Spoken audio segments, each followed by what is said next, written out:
All right, welcome back to the Radical Fabulatorium. I'm your host, John Adamian. Now I'm joined in the live booth by David Caird, the artistic director for the Lift Community Choir, a new choir here in St. John. Hi, David. Hi. How's it going? It's great to be here, and I really appreciate you inviting me in to talk about the choir. No problem. Yeah. Thanks for coming in. Yeah, thank you. I know I actually heard about the choir through, I don't know if it was you exactly, but Brandon, the station manager here, had mentioned someone had came and dropped off a poster. Yeah, that's our marketing department, otherwise known as my partner, John. Okay, who's been awesome. All over the city, putting up posters. We've done some Facebook advertising and so on to get the word out about the choir. So okay, cool. Yeah. Well, thanks, John, because that's why I mentioned just what we were talking before air, that I joined the choir as kind of a way to get over my own fear of singing in public. And I'm not even kidding, like right around that time, I was thinking I need to join a choir. So I was thinking about like going to scope at a church or something. I just wasn't even sure where to begin.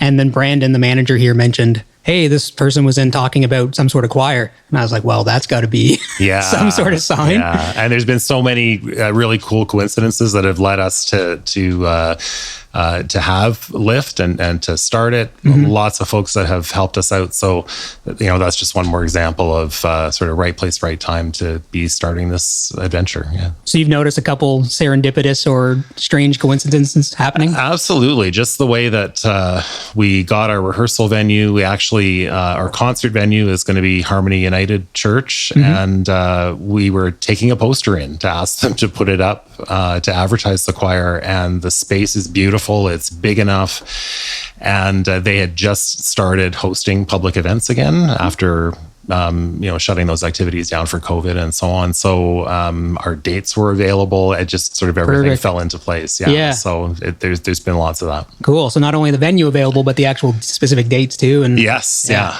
absolutely. So we're rehearsing in one location, Christ the King over on Loch Lomond Road. And it's a smaller building, so not enough seats for the audience for a performance. Okay. So Harmony will be the performance location. Gotcha. Yeah. Okay. So anyone who's curious, you can go to liftcommunitychoir.ca. And if you're interested in joining too, all the information there is there for a form to fill out. But why don't I let you kind of explain the purpose or the reasoning behind Lift Community Choir, what you're trying to accomplish? Sure.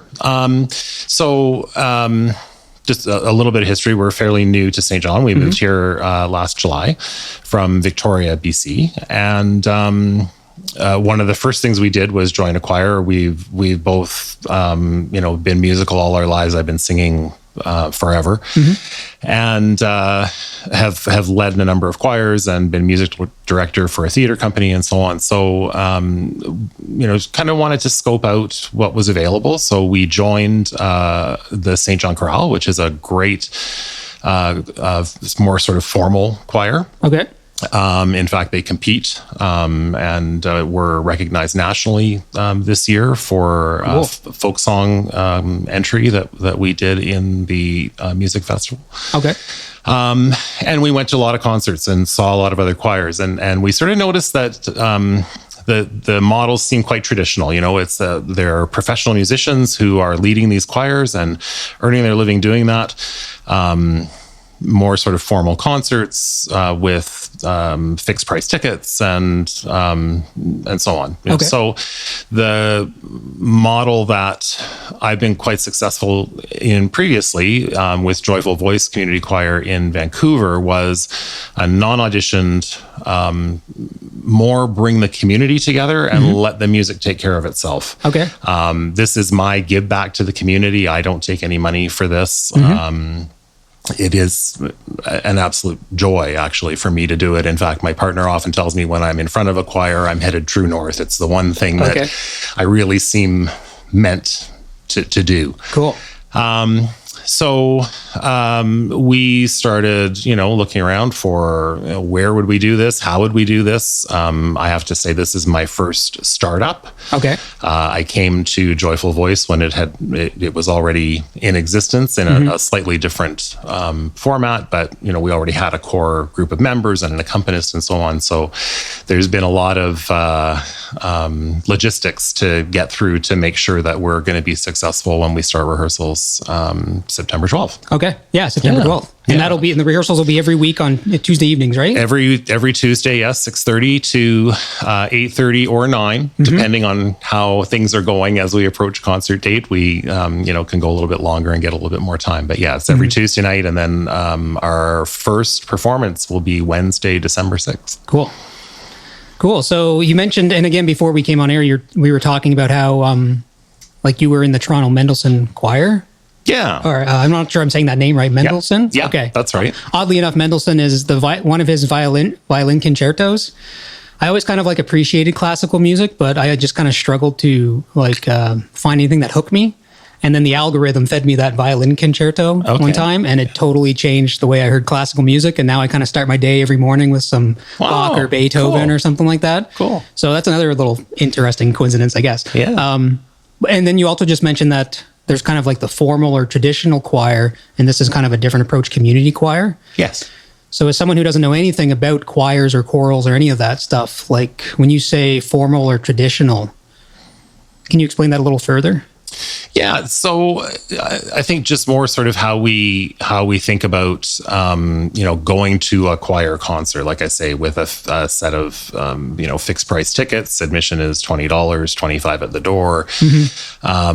There's a paid artistic director, usually with a board and so on, who are making the business decisions. Okay. So it's just a more formal organization in that way. Yeah. There is sometimes there are auditions. The St. John Chorale, there's not, but there is an expectation that everybody who joins, can sing and has maybe some experience, hopefully can read music. And that's not the expectation with Lift. Okay. So we are a community first, and the music, and people may find this hard to believe, but the music really does take care of itself. Everybody gets the scores. There are lots of people in the group who do sing, who do read music.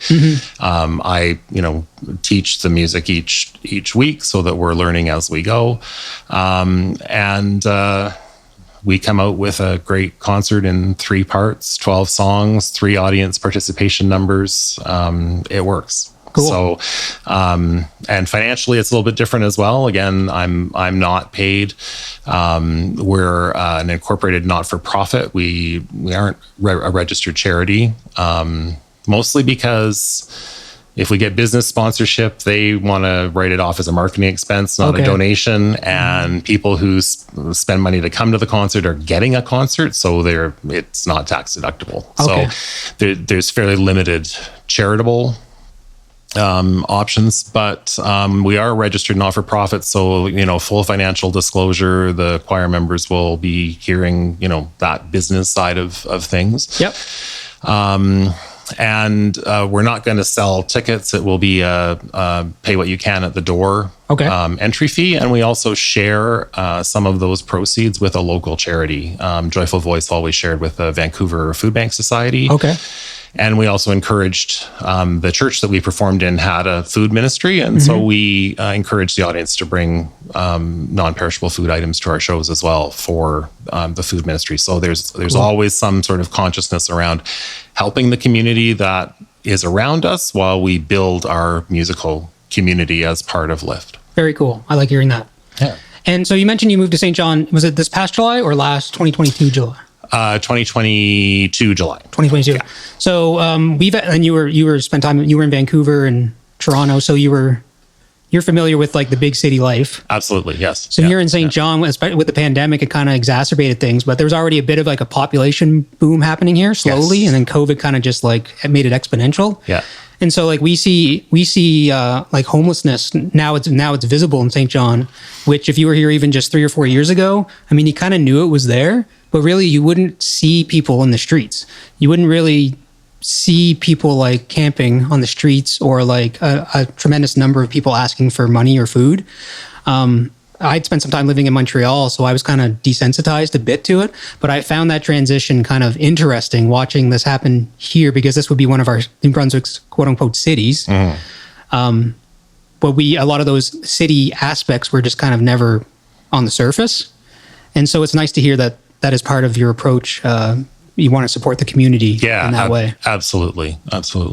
So, and another thing too, I noticed on your website, you have there's a slide that kind of gives out the benefits of singing in public or being in a community choir. Yeah. And that makes me think of when I started taking vocal lessons a few years ago, because I record and write songs at home. And I just didn't trust my ear. I just kind of wanted to get some professional help. And I was surprised at how it turned sometimes into almost like a therapy session, or it really was like really difficult on my like the psychology of it all. Yeah. Became almost more fascinating than the mechanics of singing. Yes. Yeah. And I did not expect it at all. I thought I would just go there and sing along to someone playing piano. Yeah. And I wanted to give up so many times. I wanted to just quit. It didn't make sense to me. But I powered through, and it's one of the best decisions I ever made. So I wonder if you could speak to that. Like, everyone probably thinks, you just show up and you sing and that's how it is. But what do you get out of it on a personal level? Like, what have you noticed? Or have you seen someone who's come in extremely shy and scared, or you know what I mean? And that takes them so far out of their comfort zone that they become a different person. Have you seen that kind of happen? Yeah, absolutely. So I tell a bit of this on the website and in the video that I've done to introduce myself, so people, kind of know what to expect when they're walking in on the 12th. But so many times I had people come up to me, at the end of a rehearsal or at the break or whatever, and say, hey, my friend, whoever encouraged me to come out to this choir, I haven't sung since I was a kid. I had a teacher who said, you can be in the choir, but stand in the back and mouth the words, or, just those kinds of experiences that you really hope nobody ever has, because they stay with you forever. Right? They do, yeah. And so they would come up to me and they would say, I've come out and I've been here for 3 or 4 weeks and I've found my voice. It's so welcoming. Everybody's so friendly. And I'm singing. And I had a couple of people say, I did exactly what you've done. I've signed up with a vocal coach because I've found out that I can actually sing, and I want to be better, and I want to learn to read music and all of that stuff. So people find their confidence. They find their way out of a shell that they were put in, for not a very good reason. So I just find that so exciting and so rewarding for me to be doing something that helps people through that kind of situation. It's an amazing thing. Yeah, it can be really beneficial to feel your body like you're expressing yourself, you're exuding air. And I can imagine in a group, what I'm kind of looking forward to, because I'm personally joining the choir. I don't know if I mentioned that, but I'm joining. I encourage anyone who wants to join too. I'm curious to be side by side with people singing. I'm curious how that sensation will be with the whole room filled with voices and air kind of bouncing around. Yeah, it's really cool. And people who aren't familiar with choral singing, the support of the people around you, the fact that you're the people in front of you, beside you, behind you, are all trying to reach that same goal of finding a way to express this part, to find the right harmonies and articulate the words. And there's a lot going on. It's not just kind of opening your mouth and singing. There's expression. There's following the guy at the front, hopefully. And there's all sorts of dynamic marks and expressions and so on that we're all trying to negotiate together to come out to this really cool thing at the end. I love the moment in the first rehearsal, because you've always got new people, coming into a group, and we're going to have everybody new in this one, where I start the warm up, and everybody gets to hear that sound for the first time. And it's just such an incredible, even though you're just singing, do, re, mi, fa, mi, re, do, it's so cool. And everybody go, wow, we sound good, Yeah. So I'm really focused in that first rehearsal. There's logistics we have to go through, obviously, but I'm really focused in getting us singing and getting us working on a song or two as well, so that people can see the folks who are coming but haven't sung for a long time, or really looking to find their voice, so that they can see that, this is for me, this is where I need to be. Cool. Another interesting thing I came across through singing is I didn't realize how shallow I was breathing. Like, just kind of like, I think a lot of people probably just going through life kind of doing this really shallow, quick breathing and not even realizing that you can breathe down. I don't know if it's like would be called like flexing your diaphragm or something. Exactly right. And how much better you can feel if you take in that much more oxygen and just becomes part of your habit to breathe deeper just as everyday life. Yeah. And breathing is absolutely the key to being successful at singing. Your vocal cords, all they really are is a regulator. okay. So they're regulating what the pitch is going to be, and the amount of air you're pushing through them is going to determine what the volume of that pitch is. Okay. But as we walk around through our day-to-day lives, we generally use about 10% of our lung capacity, just that top, as you're saying, very shallow, because we don't need a lot more. Yeah. You know, your body tells you when you need more. Mm-hmm. But when you're singing, you need more, and your body doesn't know that. Mm-hmm. You have to change your mindset about breathing. And so every rehearsal starts with a series of deep cleansing breaths and, you know, a kind of shake off the day and relax and get your body ready to sing. And then we do our warm up, and you'll hear me, you know, probably way more than you want to, emphasizing that you have to breathe, right? There's 4 beats before every song starts where you need to be inhaling. You need to have enough air in to sing that first note with confidence, right? And so it's a very different way to use our lungs, singing, rather than, you know, if we're doing physical labor or exercise or whatever, your body just starts all it up automatically. So you actually have to think about it when you sing. Yeah. And it can be kind of almost like a form of meditation. Yeah, absolutely. And there's huge health benefits to singing. And you mentioned that there's a 10-slide presentation on the website about the physical benefits, just in terms of cardio and pushing that oxygen through your body. There's mental health benefits. There's the social benefits of being in a group. There's the confidence building piece of performing.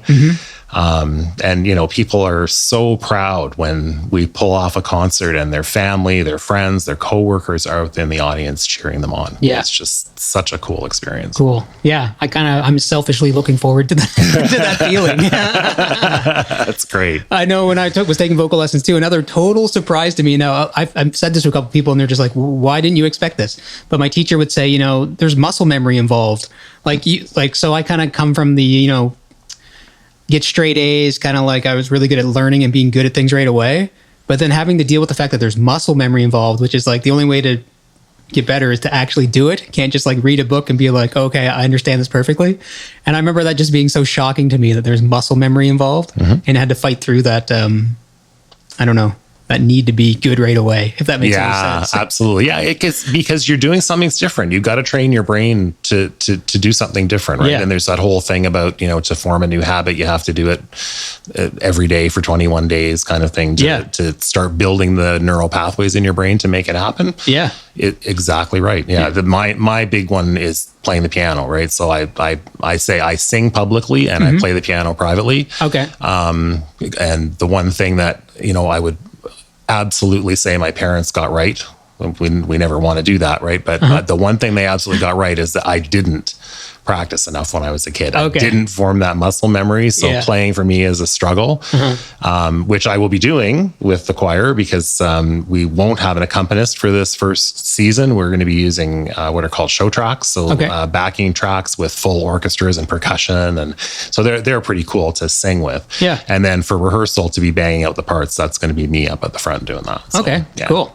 Why don't we talk about the music? Because people, you know, they hear a choir, they hear that it's in a church, so they probably automatically assume it's religious music. Is that going to be the case? It is not. So churches are amazing places to be part of a community in, right? So Christ the King Anglican Church on Loch Lomond is opening their spiritual home to us. They are doing this as part of their community outreach. So we're included in their umbrella of parish activities, which means that we don't have to spend $1,500 to get liability insurance, because we're in the fold, so to speak. But we are definitely not a religious choir. Now, we are doing a Christmas concert. Will there be a couple of Christian songs? Of course. That is one of the stories that's told at Christmas time, and so that will be there. Yep.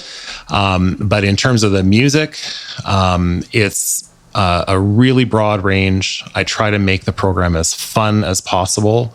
I focus on maybe a couple of challenging pieces, a couple of slam dunks so that we can build our confidence. Yep. And I can give you like a couple of examples of the kinds of songs we're doing. So everybody knows the 12 Days of Christmas, right? And so probably my favorite song on the program, and it's one of, I would call them sort of the novelty or fun songs. When you sing the 12 Days of Christmas, it's this romantic thing, right? My lover gave me all these gifts. But what you don't realize is that, the lover has given this person 23 birds, 8 cows, and 46 people, and 5 gold rings, which I would argue is the only gift that he really got right. Anyway, he or she. So the song that we're doing is called the 12 Days After Christmas. Okay. And it's about the chaos that ensues when you have 23 birds, 46 people, 8 cows, and 5 gold rings, which actually don't come up to standard either, according to the song. So it's a lot of fun. Okay, cool. There's another fun song called The Christmas Tree Feud that kind of tries to answer the question, real or artificial. Okay. And so there'll be 2 parts of the choir that competing on that one, and the audience gets to decide who wins at the end. So it's fun. It's set to kind of a country twang. So cool. That's fun. A couple of more sort of serious and really pretty melodies. And they're actually both about winter. One's called Rise Up Winter, which is about the seasons changing. And another one called Under Winter Moon, which is this sort of song word painting about the sky with a bright moon in winter in that cold, crisp air. Okay. So, sort of opposite ends of the spectrum. There's... Cool. 2 medleys. You got to have a medley at Christmas time, right? You got to have a medley. Where we actually have 2. One near the beginning of the program, one to close it off. Okay. Both with great backing tracks, lots of brass and drums and stuff. So it's a really fun program. Cool. Yeah, it sounds pretty exciting. A little bit for like a taste for everything. I think so. Like everybody should find a favorite in it. I want everybody to leave our shows tapping their toes with a particular song in their head. And so also trying sort of for some more traditional and more modern genres too. So there's a Jim Brickman song in there that we're doing. And then there's these old traditional carols. And of course, I can't forget to say this, the audience gets to sing too. So there's actually 3 audience sing-alongs where I'll be conducting them with the choir in the background and a backing track. So, okay, cool. Yeah. Some audience participation. Absolutely. Yeah. So, it's a great way to start the Christmas season. It's early in December. And I promise you'll leave smiling. Cool. I look forward to that. Yeah. So let's talk about the music act. So when you're starting it from scratch and you have to acquire the music, you choose the music. Do you have to pay for the music? Yeah. So, not all choirs are honest about this. That's okay. And, none that I've been associated with. Most are really good about paying their fair share. But the people who compose and arrange this music are professional musicians. It's how they earn their living. Yeah. And if we're using their music, we should be compensating them for it, and the people who publish it and distribute it and so on. So each single piece of music costs between $2 and $3. Okay. So we're providing for 40 sets of music. I've actually bought 20 licenses of everything. And the way you buy choral music now is you go onto the publisher's website and you download one PDF, but you pay for the number that you want to print. Okay. So there's a little bit of an honor system there? Of course. Yeah. Of course there is. I guess with the internet, it's all honor system. For us, there's just no question. Yeah, it's the right thing to do. We pay for everything. Yeah. So I bought 20 licenses because, again, new choir, not sure how many people are going to show up. We've made 40 sets so that we're ready for anything on the first night. Well, anything up to 40 anyway. Yeah. And however many people above 20 show up, we will just buy those extra licenses after the first night so that we're fully copyright, set. Cool. We've been very lucky. Several pieces of music have actually been donated to us. Okay. From a former choir called the Peninsula Singers, which actually inherited the music from my former choir, Joyful Voice. So we're kind of paying it forward in that way. So some of the music we just had to pay to have it shipped out here from Victoria, but we've actually got, licensed paid for copies of those pieces. So that saved us a bit of startup cost. Cool. But yeah, each music book is worth about $40 per choir member. That's part of what the registration fee of $75 is paying for. Okay. The biggest part, actually. So, cool. Yeah. Well, I know as a songwriter, like I have some songs registered with SOCAN, and I know lots of songwriters who would appreciate hearing that you're taking the honest route, and I mean, everyone has good intentions, but at some point you do have to put money where your mouth is sometimes. Yeah. And it's kind of like what you said, these are professionals. This is how they're paying their bills and feeding their families, and they've put in tons of hours of work. So they deserve to be compensated. Absolutely. Yeah. Absolutely. Yeah. No, it's the only way to do it as far as I'm concerned. Yeah, that's great. So maybe let's take a step back and just kind of think about like how you first got into music. You mentioned you were kind of musical right from the get-go when you were a kid. Yeah. So, piano lessons started at 4. At 4, cool. Yeah. And my older sister and brother were musical as well. Your parents, or were they musical? No. Okay. Not at all. I think they might have been, had they had different opportunities, in their home life. That neither of them, the money for music lessons just wasn't around. And I always remember my mom and dad saying, my sister's grade 1 teacher actually called them in and said, "You need to do something, because she's really talented." Oh, nice. Cool. And so she got a degree in music, pipe organ and French horn. Whoa, cool. Music performance, and taught music for her career. So, they were right. And so all of us were given that opportunity. Yep. And I didn't carry it as far as I could have, obviously, in terms of the piano, but I've sung like from the kids' church choir to the adult choir to school choirs, community choir in Windsor and in Etobicoke. And then I graduated from that Etobicoke community choir to the Toronto Mendelssohn, the large symphony choir in Toronto.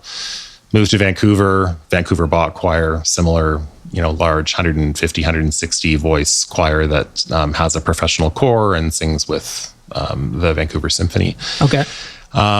We moved to Victoria and joined a show choir called the Peninsula Singers. And I also became the music director for several shows with the Peninsula Players out there. And then we moved here. Okay, cool. So that's kind of the musical history. Yeah. Were you always in like the classical music world, or is most of that, like when you're taking piano lessons, was it classical music? Piano, yeah. When you're in the conservatory system, it's all classical music that you're going through. So I got fully up to grade 5. I studied up to grade 8. Never did my exams for 6, 7, and 8. But yeah. Okay. So that was all classical. The Mendelssohn and the Vancouver Bach choir, those are classical typically, because you're singing with the Toronto Symphony. Sometimes you're doing, more novelty concerts, Christmas concerts, that kind of thing. One of my favorites with Vancouver Bach choir was Last Night of the Proms. So there's this big variety show sort of thing in England for this music festival that happens over the summer called the Proms. And the last night there's very traditional songs that happen, Land of Hope and Glory, and those kinds of, old English pot bangers. Okay. And people throw teddy bears and they come dressed with their Union Jacks and all that kind of stuff. So Vancouver is a very British town, right? It has very British roots. And so that Last Night of the Prom show is an absolute hoot. Okay. And so it's a lot of fun to sing on that. Cool. That show. Yeah. So some more contemporary stuff with those classical choirs. All the other groups I've been in, the community ones, have been sort of, mixed repertoires like the one that we're going to be doing. So, okay. Yeah. And so it was the Joyful Community Choir out in Victoria? Joyful Voice was in Vancouver. Joyful Voice. Yes. Okay. Yeah. Yeah, and that was a complete accident, if I can tell that story. Yeah, so, very good friend of mine phoned me up one day and said, I'm in this little choir. And at the time, it was called the Roberts Community Choir. It was run out of the Roberts Continuing Education Center as a class. Okay. And there were 13 people in the choir, and they they sang all in unison, and their performances were to go to the local long-term care facility, and sing for the folks there, and take requests, and do sing-alongs and that kind of stuff. And when you say unison, you mean everyone's singing the same note? Exactly. Okay. No harmony. Thank you. And so she called me up. She said, "Look, we only have one man in the choir. We're going to do this Christmas show at Harrow Park. Can you come and help us?" And I said, "Oh, sure, no problem." So I go to my first rehearsal, and there is no director. There is an accompanist who's trying to make this happen. Okay. And so by the middle of my first rehearsal, I was the director of the Roberts Community Choir. Yeah. It's funny how that happens. And we took that over the years. We changed the name. The group came out of the Board of Education, became a nonprofit. Started rehearsing at a local church. And we were very fortunate there. We actually rehearsed and performed in the same room. That's a privilege most choirs don't get. So that was pretty exciting. And when I left, we were over 80 members. Wow. And it went from 12 to 80? Yeah. Wow. Yeah. And so I was a director for 13 years there, and Joyful Voice is still going strong. They survived the pandemic. They did some online performances and rehearsals. And they're recruiting for their season. I think they start rehearsals a week tomorrow. Cool. Yeah, so it's kind of a legacy to have left that group behind, and they're still doing the nonprofit, the charity work, and the sharing with the food bank and so on. Nice. So yeah, it's really cool to see that has carried on. Yeah, it must feel nice to know that you were part of building it up, but then also made it strong enough that it can continue on when you pursue a different path. Yeah, exactly. Cool. Yeah. So thinking about that, you mentioned the unison thing. Maybe it'd be interesting to break down to people what that really means. Like, the unison is everyone singing the same exact notes. Yes. But then harmony would be when singers are singing at the same time, but they're singing different notes. That's right. So how do you decide, or how is a song arranged? Is there any rules, like in terms of like who sings the lowest, who sings the highest? Yeah, for sure. So a lot of choral arrangement, the most common choral arrangement situation is soprano, alto, tenor, bass. Okay, so 4. So typically, sopranos will be the highest voiced women, altos will be the lower voiced women, tenors will be higher voiced men, and basses will be lower voiced men. Okay. There can be some crossover there. I've had women singing tenor because their voices are particularly low and they're more comfortable in that range. There is a male range called countertenor that actually sings alto, almost soprano. So there's lots of variation, but in general, soprano, alto, tenor, bass. Okay. Lift is going to be singing in 3 parts. Okay. So we're going to have soprano, alto, and what's called baritone, which is kind of written for the lower range of tenor and the higher range of bass. So it's comfortable for both voices. We do that for a number of reasons. Number one, it's very hard to get tenors. You don't often get very many tenors showing up for a choir. And if you've set your sights on doing 4-part harmony and you've only got 1 or 2 tenors, your harmony is not going to be balanced. Okay. So if we use the baritone, all of the male voices, all of the lower voices are singing 1 part.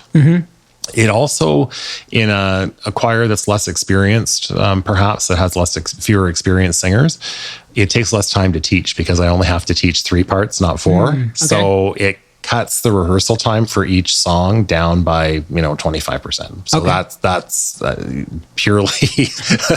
purely selfish on my part. Plus, people don't want to be sitting around.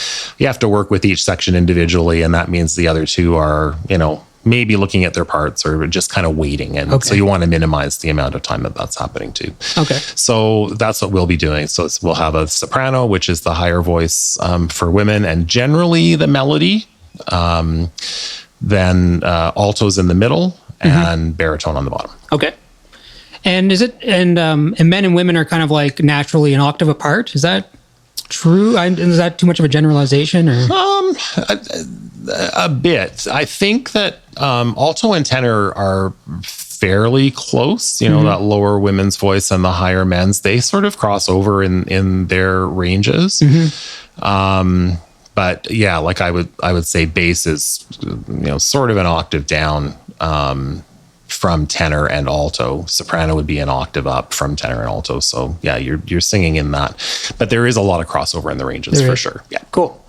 And when these arrangements, like when you purchase the music, do you have to decide on the arrangement, like whether it's going to be 3-part or 4-part before you even purchase the music, or how does that? Yeah. So most choral music will come published in a number of different options. So pretty well everything is going to come soprano, alto, tenor, bass, SATB, because that's the most common usage. There are a lot of community choirs doing the 3-part approach that we're using. So soprano, alto, bass, or part 1, part 2, part 3 sometimes is how they do it. But that 3-part is almost always an option. Then you might find the arrangement is also done for strictly a women's choir. So it might have 2 soprano parts and 2 alto parts. Okay. Or strictly a men's choir, 2 tenor and 2 bass. Okay. So all depends on the piece and how it's going to, sort of best sound. But when you look at the front of any of these pieces of music, you'll see that it's arranged for soprano, alto, and baritone.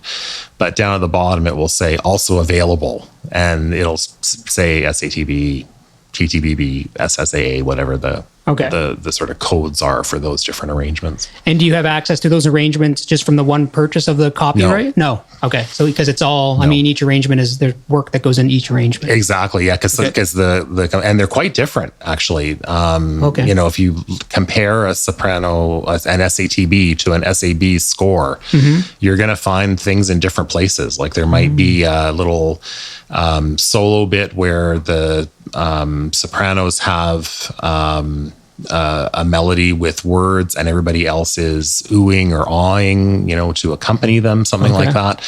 And in the SAB version, it might be the bassists that are singing that and the sopranos and altos. So just depends on how the composer decides he wants it distributed depending on who's singing it. Okay. So yeah, those are all decisions they make. That's their talent that makes those arrangements happen and makes them work for us. Yeah, each one of those is a separate cost. Okay, so not only picking the music, but also you have the arranger has some power, so you can choose what arrangement you think will be best. Absolutely, yeah. Interesting. Yeah. And the choosing is interesting now, of course, with the internet. Yeah. We used to go to what were called reading workshops. So in Vancouver and in Victoria, Long and McQuaid is a big choral music seller, also big band music seller. So they would put on a week of choral workshops. So if you were a teacher and you had band, or you had a choir, or you're choir director like me, there was a church choir day.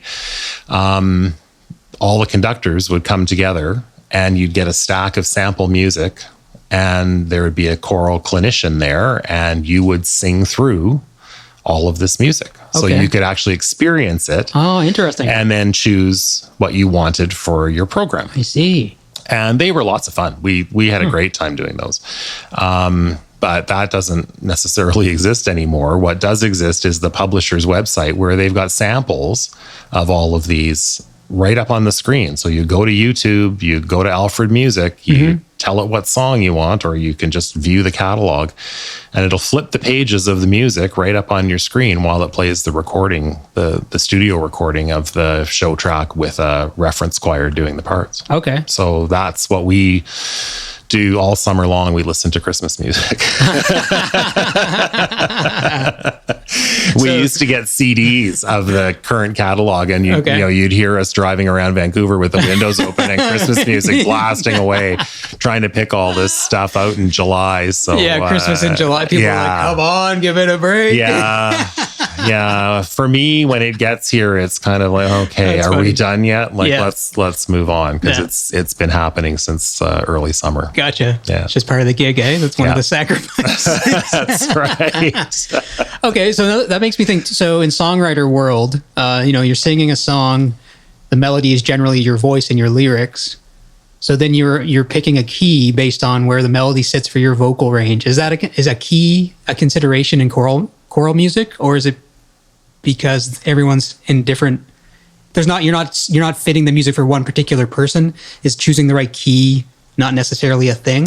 Oh no, it definitely is. Okay. And partly for placement of the parts to make sure that whatever you've arranged is in a key that's going to be comfortable for the parts to sing. So if you put something way up in G and you've got sopranos singing up into the gods, like Mariah Carey style. Not everybody can do that. To the gods, yeah. And similar, the keys too low and the sopranos can't get down to where they need to be, right? So so placement on the staff for the part is important, and that's the key signature. Yeah. There's also different keys sound different. It seems odd that you would think that C natural and B flat would have a different character, but they do. C natural is brighter. D natural is brighter. Any key that has sharps in it, when the music is sung, it tends to sound a little brighter. Okay. Keys with flats in them, the music tends to sound a little bit softer. I don't know why that is. I'm sure there's lots of reasons for it, but I didn't go to conductor school. I just sang with a lot of really good conductors and picked up a lot of tips. That's how I got to do what I do. Cool. So there is that piece about probably the composer, the arranger saying, well, this is a Rise Up Winter. This is a very soft and pretty piece. I'm going to do it in a flat key that's going to give some softness to the sound. Okay. As opposed to something that's fast and bright and has a lot of brass in it, that's going to be in C, or it's going to be in a sharp key that makes that brightness come through. Okay. It's kind of like what Spinal Tap would say is D minor is the saddest of all keys.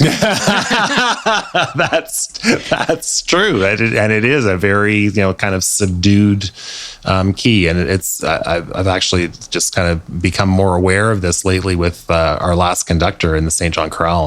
And when he was using show tracks, he would actually use the transpose if he didn't like the key that the song was written in, because it was, a darker key and he wanted it to sound brighter. He would just use the automatic transpose and move it up a semitone, and so we'd be singing in a brighter key. Okay, cool. And that's one of the miracles of technology, eh? Exactly. Quick transpose button. Yes. Yeah. There's an app called the Amazing Slowdowner, which is what I use for all the choir music. And you load a song, the backing track into the Amazing Slowdowner, and then for rehearsals, you can actually change the tempo. Oh, cool. Nice. Or if I decide, using show tracks as a conductor is a little frustrating because I lose all of my control over the tempo. I have to accept what the provider of the track has done. I can, though, adjust the entire thing up or down in this app, and I can also change the key if I want to. So I don't do that very much because I have perfect pitch, and if it's supposed to be a C and it's not a C, it really bugs me. Yeah. So I don't tend to do the transpose thing as much, but I can at least adjust tempo. So okay, yeah, that must make rehearse. I know back in I come from like a heavy metal punk rock background, and my band at the time would do like some crazy riffs, and it was kind of like over the top. But we'd specifically have rehearsals where we would try to play the songs maybe like a third, like 2/3 the speed or half the speed. Yeah. And it actually made the songs way more difficult. Like going slow, you would think, well, slow, it's going to be easier, and actually it was actually kind of harder than playing it up to speed. It can be. I like to do the slowdowner, especially if the vocabulary is quite challenging. Okay. There's the Christmas Tree Feud, the artificial verse is a lot of words. Okay. And so it takes a little while to just get used to going through those. So it's nice to slow the track down a little bit so that you can kind of walk through them and get a bit of muscle memory about those lyrics so that you're not trying to read them as you sing. Okay. One of the other neat things about any kind of singing, sight reading, playing the piano, doesn't matter, is getting used to reading ahead. So this is something that if you're playing the piano and you're trying to play the chord that you're on right now and then move on to the next one and play that one, you're not going to be as successful as if you're reading a bar ahead or so, or, a couple of notes ahead, so that you know what your fingers are supposed to do, and then they do them. Okay. And same thing with choral singing, especially if there's a lot of words, trying to get ahead of where you're actually singing and know what's coming. And I also, bring a pencil, because marking your parts with those, little clues and cues is also a really important thing. So, okay. That's interesting. I've actually never heard that before, like kind of looking ahead and being prepared. I guess that would mean you're less reactionary in the moment. You're kind of like subconsciously know what's coming. Yeah. Yeah. So you're if you're seeing it and trying to do it at the same time, there is a delay. I mean, it may be minuscule, but depending on what you're singing, it can be harder to find an accidental or, pronounce a challenging word or whatever it happens to be, or a lot of words. So being that little bit ahead as you're sort of reading and singing. And we rehearse the songs enough that you can be comfortable also being out of your music and being up watching me, because I'm still giving lots of cues, even though I can't control the tempo.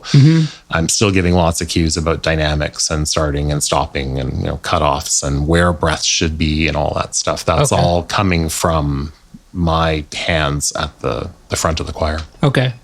And is the goal to kind of get to the point where you can do it as a performer, as a member of the choir, kind of second nature? Like you're just reacting to your move? Is that kind of the ultimate goal? Well, it would be nice. In 12 rehearsals, getting there is really challenging. And the Peninsula Singers that we were in Victoria, we actually did the entire program off book.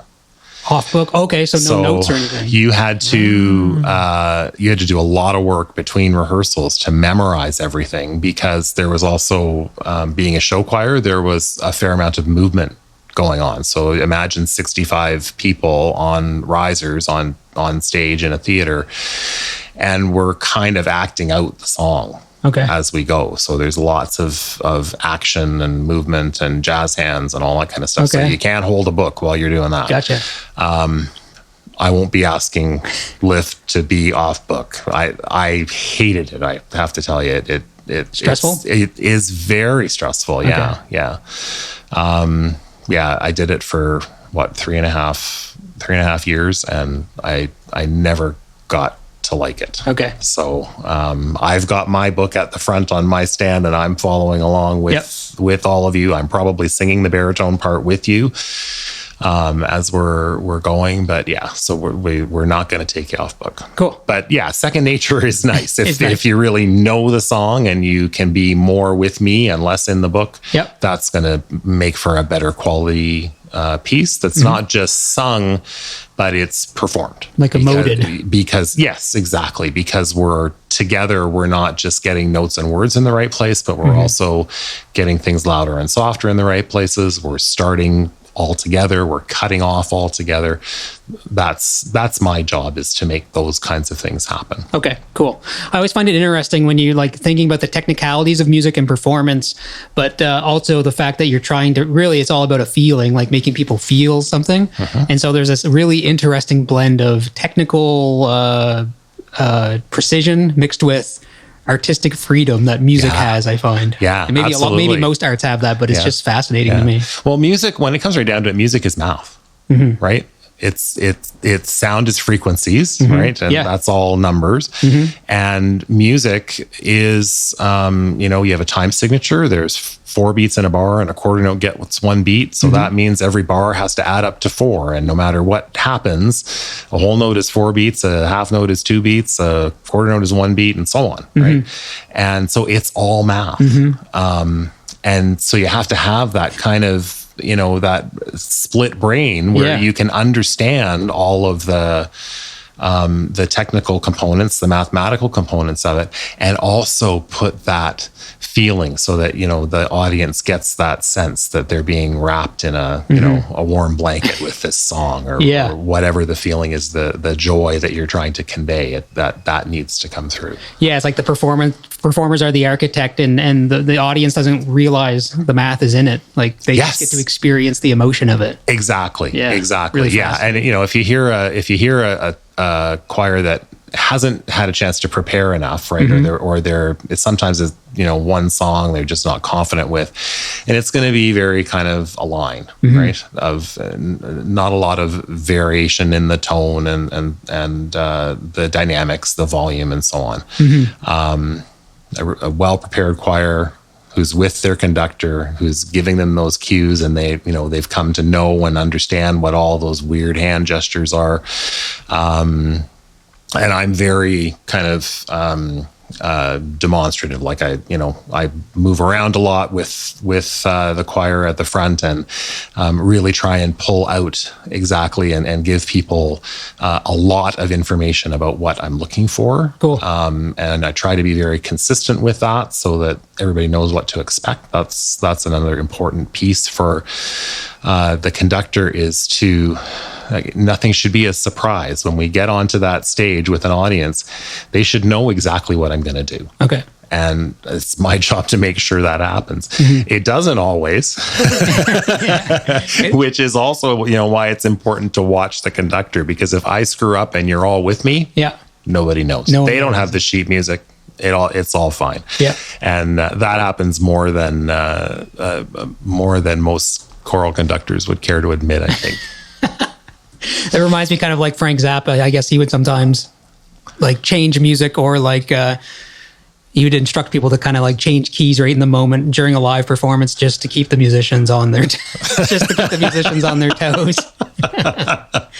I don't think that's very fair. He's not something person. I would do, at least not on purpose. No.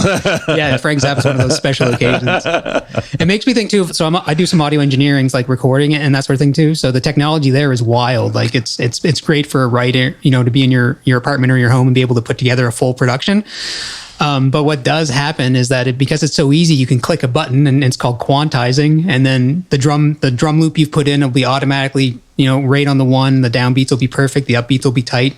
The kick and snare. Then you record your guitar. You hit the same button again, and it'll be right on the one. Everything's beautiful, and you're like, all right. And it feels good as you do it one by one by one. But then when you have the whole song done, and then you do your vocals, and you can even do just a little bit of pitch correction just to make sure, and then you step back and listen to the whole song, and for some reason you're like, why does this feel wrong? Because it's so perfect. Yeah. It's so, but you didn't notice it happening. You were stacking like perfection on top of perfection on top of perfection. Yeah. And then all of a sudden you've kind of accidentally erased. You've taken the soul out of it. You've taken the soul out of it. Yeah. And in choral, you can't do that because the souls are all standing there in front of you, and you've got to provide them with the information they need to make that all happen together as a group, right? Yeah, you're in the room. Yeah. In the room, feeling the air move. That's how I like to So we do have, we have the perfect show tracks, but even those are recorded with musicians. So you're getting, this live recorded performance that you're going to be singing with, and cool. I mean. Show tracks are, they have their good and bad sides. When it's a song with a lot of rhythm, a lot of builds, a big finish, there's nothing like singing with a show track and having, all the brass and the drums and the bass and everything all there singing with you like the band was in the room. I just love those moments. Yeah, that sounds really exciting. Yeah. All right. Well, can you believe it's 8:57? You told me this would happen. I have to share when I've learned that we had an hour, I thought, what am I going to talk about for a whole hour? And he said, don't worry, it'll be fine. It was great. Here we are. Thanks a lot for coming in, David. It was really cool. Thank you again. Yeah. No problem. Please, if you're interested in coming out and checking out the choir, liftcommunitychoir.ca. And you'll get to meet me. There's a little video down at the bottom of the homepage. You can just here a little bit more with visual, so you know what to expect. And maybe we'll see some of your listeners on September 12th. September 12th, yeah. Absolutely great. And you can sign up on the You can website? sign up right on the website, yeah. Do people need to pay before they come to a rehearsal, or can they take in one for... No, so because people do want to, see what things are going to be like, for sure. So we ask for payment no later than the third rehearsal, because that's the point where we need people absolutely committed so that we know who we've got in the room to get us all the way through to the finish line at the concert. Gotcha. Yeah. Cool. So that's liftcommunitychoir.ca. If you happen to forget what that is, just reach out to the station here too, localfm.ca, or come on by. I've been your host, John Adamian. This is the Radical Fabulatorium. Been talking with David Caird of the Lift Community Choir here in St. John. And hopefully we'll see a bunch of you at the first rehearsal, September 12th. That'd be great. Thanks, David. Thank you.